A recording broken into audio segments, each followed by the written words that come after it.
গ্রামের এক পাশে একটা সরু বাঁশঝাড়ের রাস্তা।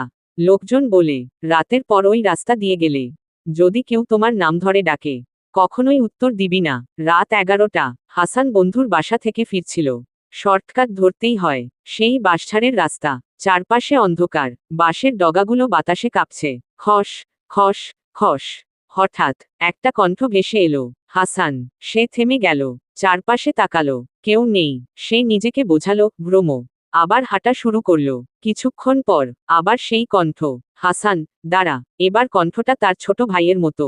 হাসানের বুক কেঁপে উঠল। তার ভাই তো বাড়িতে, তাহলে এখানে?